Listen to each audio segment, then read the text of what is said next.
చూస్తున్నాం. ఏపీ ముఖ్యమంత్రిగా చంద్రబాబు నాయుడు ప్రమాణ స్వీకారానికి ముహూర్తం ఫిక్స్ అయింది. నెల 12న సీఎంగా చంద్రబాబు ప్రమాణ స్వీకారం చేయబోతున్నారు. తొలుత ఈ నెల 9వ తేదీన అనుకున్న టీడీపీ నేతలు అదే రోజు ప్రధానిగా మోదీ ప్రమాణ స్వీకారం చేయబోతుండటంతో 12వ తేదీకి మార్చుకున్నారు.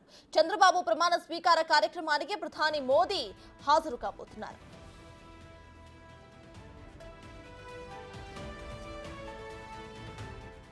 2015లో రాజధాని నిర్మాణానికి శంకుస్థాపన జరిగిన ప్రాంతంలోనే చంద్రబాబు ప్రమాణ స్వీకారం చేయబోతున్నారు. ఇప్పటికే కూటమి నేతలు రాజధానిగా అమరావతిని కొనసాగిస్తామని మేనిఫెస్టోలో చెప్పారు. అందుకు అనుగుణంగానే రాజధాని తిరిగి కొనసాగుతుందని ప్రపంచానికి చాటి చెప్పేలా చంద్రబాబు ప్రమాణ స్వీకారానికి ఏర్పాట్లు చేస్తున్నారు. ఇవాటి నుంచి ప్రమాణ స్వీకార ఏర్పాట్లు చేయబోతున్నారు టీడీపీ నేతలు.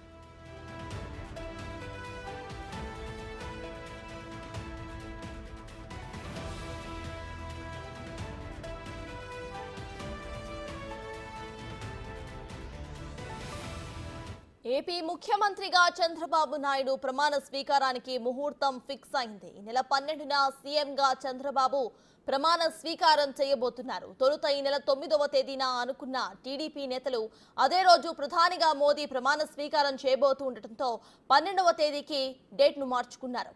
చంద్రబాబు ప్రమాణ స్వీకార కార్యక్రమానికి ప్రధాని మోదీ కూడా హాజరు కాబోతున్నారు.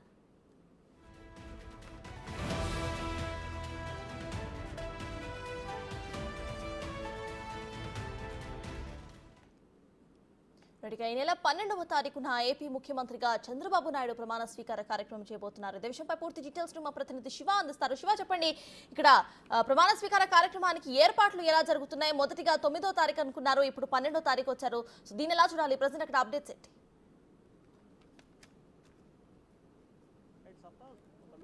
ఆంధ్రప్రదేశ్ ముఖ్యమంత్రిగా చంద్రబాబు నాయుడు రెండోసారి, అలాగే మూడో ముఖ్యమంత్రిగా ఈ నెల 12వ తేదీన ఉదయం 11 గంటల నుంచి 12 గంటల మధ్య ఆంధ్రప్రదేశ్ ముఖ్యమంత్రిగా ప్రమాణ స్వీకారం చేయబోతున్నారు. దీనికి సంబంధించి కూడా అధికారులు విస్తృతంగా కసరత్తు చేస్తూ ఉన్నారు. వాస్తవానికి మొదటగా 9వ తేదీ అనుకున్నారు. 9వ తేదీకి సంబంధించి కూడా రాజధాని ప్రాంతంలో రాయపుడి దొండపాడు మధ్యలో ప్రమాణ స్వీకారం అని చెప్పి కూడా అనుకోవడం జరిగింది. ఆ తర్వాత ప్రధానమంత్రి నరేంద్ర మోడీ వస్తారని చెప్పి ప్రచారం జరుగుతున్న నేపథ్యంలో ఆ తర్వాత 2015 అక్టోబర్ 22న ఆంధ్రప్రదేశ్ రాజధానిగా ఉద్దండరాయపాలెంలో శంకుస్థాపన జరిగింది అమరావతిగా. అక్కడ చేయాలని చెప్పి కూడా భావించినట్టు తెలుస్తూ ఉంది. తాజాగా కొద్దిసేపు క్రితమే ఆంధ్రప్రదేశ్కి సంబంధించి ఏదైతే మంగళగిరి ఎయిమ్స్ దగ్గరకు సంబంధించి కూడా ఎయిమ్స్ సమీపంలో దీన్ని నిర్వహించాలని చెప్పి కూడా మరొక ప్రతిపాదన అయితే కొనసాగుతూ ఉంది. అయితే ఏదైతే రాజధాని శంకుస్థాపన జరిగిన ఉద్దండరాయపాలెంలో జరుగుతుందా, లేకపోతే మంగళగిరి ఎయిమ్స్ సమీపంలో ఉన్న డొల్లాస్ నగర్లో నిర్వహించాలా అనే దానికి సంబంధించి కూడా అధికారులు ఈరోజు కసరత్తు చేస్తూ ఉన్నారు. రెండు ప్రాంతాలను కూడా పరిశీలించి ఒక చోటను ఎంపిక చేసే అవకాశాలు అయితే కనిపిస్తున్నాయి. మొత్తం మీద ప్రధానమంత్రి నరేంద్ర మోడీ ఆంధ్రప్రదేశ్ ముఖ్యమంత్రి చంద్రబాబు ప్రమాణ స్వీకారానికి ముఖ్య అతిథిగా రాబోతా ఉన్నారు. ఈ కార్యక్రమానికి సంబంధించి కూడా మొన్న ఒక చోట ఏర్పాట్లు ప్రారంభించారు. ఆ తర్వాత టెక్నికల్గా సమస్యలు రావడంతో దానికి అక్కడ ఆపేశారు. అక్కడి నుంచి కూడా సామాగ్రి అంతా తరలించి ప్రస్తుతం రాజధాని ప్రాంతంలో ఒక చోట పెట్టారు.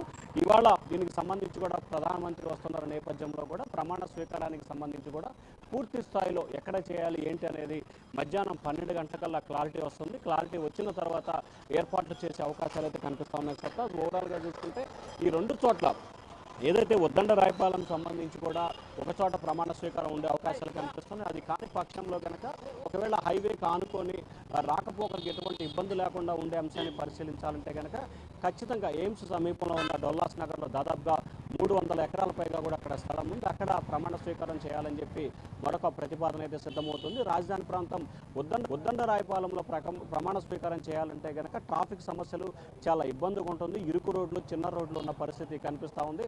అలాగే రాకపోకలకి తీవ్ర స్థాయిలో అంతరాయం ఏర్పడే అవకాశం కనిపిస్తూ ఉందని చెప్పి పోలీసు అధికారులు భావిస్తున్నారు. ఈ నేపథ్యంలోనే హైవే ఆనుకొని కనుక ప్రమాణ స్వీకారం ఏర్పాట్లు చేస్తే కనుక రాకపోకలకి ఎక్కడ ఎటువంటి ఇబ్బందులు ఉండవు అనేది మరొక ఆలోచనగా కనిపిస్తూ ఉంది. సో ఈరోజు మధ్యాహ్నం 12 గంటలకల్లా చంద్రబాబు ప్రమాణ స్వీకారం ఎక్కడనే దానికి సంబంధించి కూడా పూర్తి స్థాయిలో క్లారిటీ వచ్చే అవకాశాలు అయితే కనిపిస్తున్నాయి. ఈ రెండు చోట్లలోనే ఉద్దండరాయపాలెమా లేకపోతే ఏం సమీపంలో ఉన్న డొల్లాస్ నగర్, ఈ రెండిట్లో ఒక చోట మాత్రమే ప్రమాణ స్వీకారం జరిగే అవకాశం కనిపిస్తుంది. అది కూడా మధ్యాహ్నం 12 గంటలకల్లా క్లారిటీ వచ్చే అవకాశాలు కనిపిస్తా ఉన్నాయి. సత్తా.